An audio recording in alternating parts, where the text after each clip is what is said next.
Good morning, good afternoon, good evening, and welcome, depending on where you are joining me today.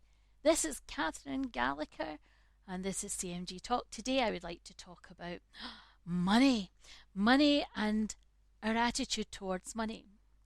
It is a topic that I am being asked about a lot.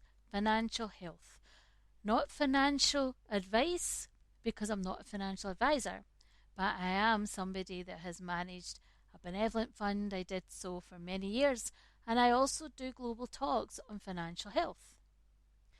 What is your upbringing, attitude, and awareness to do with your money scripts? Are you aware that we have money scripts? We have attitudes towards money. Where did you learn?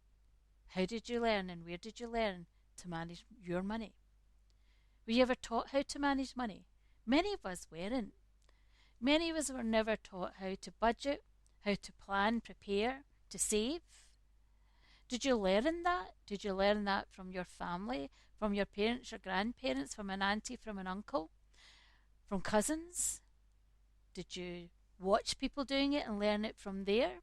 Was it something you learned from university, from college, or from going to a job? How did you learn your understanding of money? Did you learn what not to do from seeing people and how they managed money? Or did you learn what to do? You see, we learn our attitudes and beliefs about money from what we see, and usually from what we learn from our childhood imprints with us as we grow, and we develop attitudes as we go along in life. Money avoidance is bad for us. I don't deserve money. People that are wealthy are people that are actually accumulating money and are greedy. It's actually something that I don't really think, that I actually see that when people have money, I just think usually if they've accumulated money, they're greedy and they're corrupt. As a money avoider, I sabotage. I sabotage my own financial success. I'm aware, probably not. No, I'm probably not aware. But I know that at some level, avoiding my bank statements probably isn't good. And I probably shouldn't do the overspending, but it's just something that I'm doing. And I do hoard a lot. I do hoard a lot.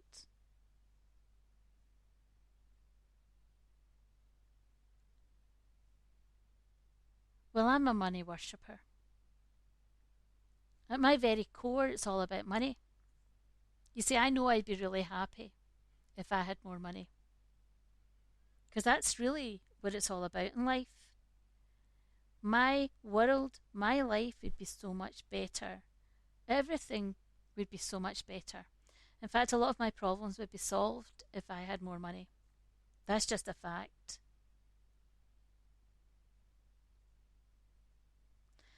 I don't think there's ever such a thing as having enough money.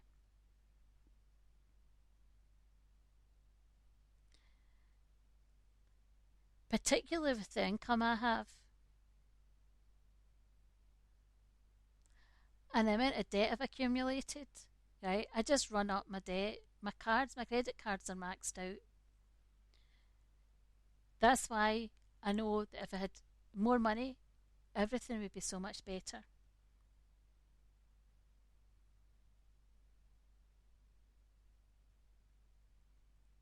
And all right, maybe I do buy more than I should, and maybe I am actually. I find it really hard not to be honest with you. You know, people say that I'm just somebody that just keeps buying and buying and buying.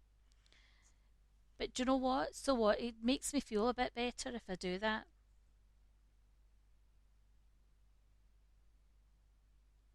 And yeah, okay, Maybe I can't afford it, but if I had more money and I make more money, then I will be able to, because I know that the more money I have, the better I'll feel.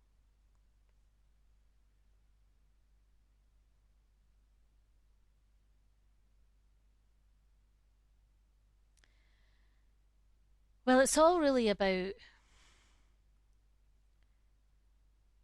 what it looks like to me, because to be honest with you, that's what matters.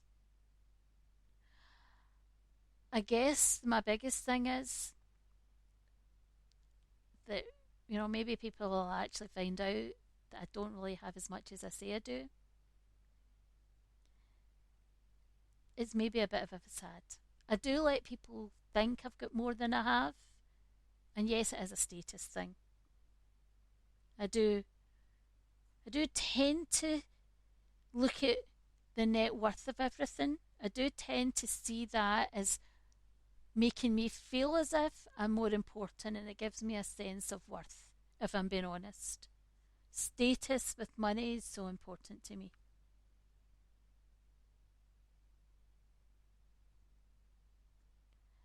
And yeah, okay, I spend more than I have. But yeah, it's because I really want people to think I have more than I have. That kind of keeping up with the Joneses type thing, you know what I mean?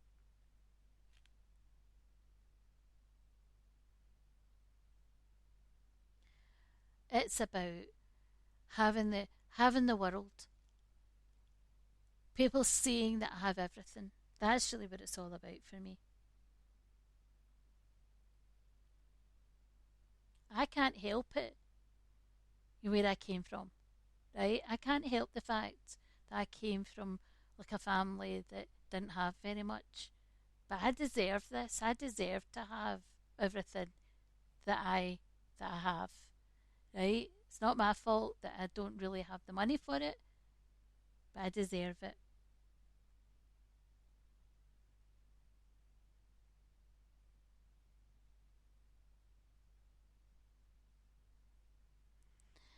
And I know I do ask people for money, but I will pay them back, right? People tell me I spend too much, but I will pay them back. It's just I don't have the money to snow, right? And people are jealous of me. Let's be real, just because I have nice things, right? I mean, some of these people say, like, they should have the things I buy because they're paying for it, but that's not nice, because I will give them the money back. Well, no, yeah, that really annoys me hearing you say that because I don't spend money. I think spending money is just frivolous. I keep an eye out for my money. Well, who are you? Well, I'm very vigilant with my money, right? It just sounds to me as if, oh, you're all about status. Well, for me, I'm very vigilant with my money. I don't spend money, and I think it's ridiculous that you're spending so much money, right? I think it's important that you save your money, right? I don't know, and I don't understand why you're spending your money so much. And I don't think you should be given money. I don't give people handouts, right? I don't understand why you're asking for it, and I won't be giving you any handout because I save my money.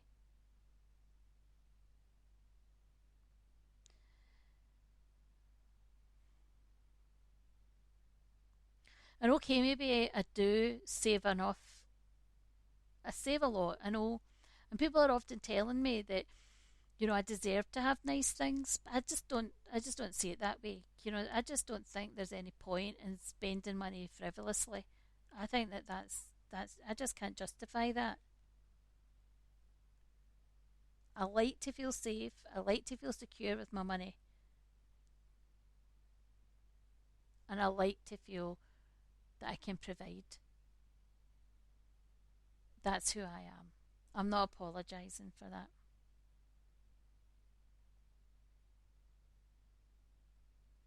So if you listen to somebody that's a money avoidance, you listen to a money worshipper, you listen to the money status, and you listen to the money vigilance. And all of these types of money scripts that we have in our minds, the types of behaviours, they can be actually very difficult because we're either overspending or we're not spending where we're giving ourselves a good quality of life. And I went into a kind of role model type, acting type behaviour there. I did a kind of role reversal there just to give you an understanding of the kind of things that people say to me. Because what they're really doing is they're justifying, this is how I am, what's the big deal? But what they're really doing is they're actually reflecting back the fact that they recognise that what they're doing isn't necessarily working for them. Having an avoidance behaviour, a belief system where there's money worship or money status or money vigilance is a way of self-harming. It's not actually healthy or helpful behaviours. And understanding these belief systems, which are extreme belief systems, right? And sometimes we do adopt these to a certain level of degree, but having these and understanding how unhelpful they are can help us to understand and bring them to an awareness if we're holding these. If we're overspending or underspending to the point where it's causing detriment to ourselves, that's what we're talking about here. It's all about balance. It's all about quality of life, balance, and us being in control of our money, not our money controlling us. Us being in control of our spending, not overspending, and emotionally spending where it's actually causing us detriment. Would you agree? Because if we have attitudes like financial denial, where we're denying that there's actually an existing problem, if we have financial rejection, where we feel guilt because we have money and that causes us a sense of low self-esteem, we're overspending or we're underspending, we have an excessive aversion to having any risk, taking any risk, because we would rather have this under not take risk, and we just don't want any uncertainty. Unreasonable risk taking and the pathological gambling, which can be so toxic because it affects relationships. All these behaviours impact not just in ourselves. All these mind scripts don't just impact on ourselves, they impact on the people around us. They can impact on our work, they can impact on how we function, they can impact on our relationships. Workaholism, presenteeism, where we're actually spending too many hours at work where we're not getting paid for it, or workaholism where we're working so many hours that we're actually not spending quality time with people around us, or having hobbies or self-care, and actually investing in ourselves or in our own life. And insufficient savings. Now, even if we're saving £1, right, or a couple of pounds, or £100, whatever we can afford, having any kind of saving. I know someone that was telling me the other day that they have a savings account, and every month they put money in, but invariably they take the money out because they can't afford to have savings. But they psychologically put the money in because they feel that at least if it's going in, at some point they feel they'll be able to leave it there. But they know if they don't put it in, then they'll stop saving entirely. It's a psychological thing. So having an awareness of our money scripts, hopefully that's helpful to talk those through. Having an awareness of the types of unhelpful behaviours that we can have that can actually block us. The denials, the rejections, the overspending, the hoarding, these kind of things. And understanding these and knowing that if we have some structure and routine where we're taking control and managing our money and budgeting and putting a form of budgeting where we are actually taking ownership and responsibility and being accountable for our accounting, can make all the difference. Now, I could talk about this, and I do talk about it all the time, but I could talk about this for a long time. But I'm going to leave it there because the next time I'd like to talk about automatic thoughts, negative thinking, and go on about behaviours there to do with the different types of thoughts. And there are other subjects I can talk about as well. If there's something you would like me to talk about that's within my remit, please do drop me an email, stepupcmg@xln.co.uk. I am Catherine Gallacher. This is CMG Talk. It has been a delight and a pleasure talking to you about Let's Talk Money. Take good care and let's talk soon. It's Catherine Gallacher, CMG Talk. Bye for now.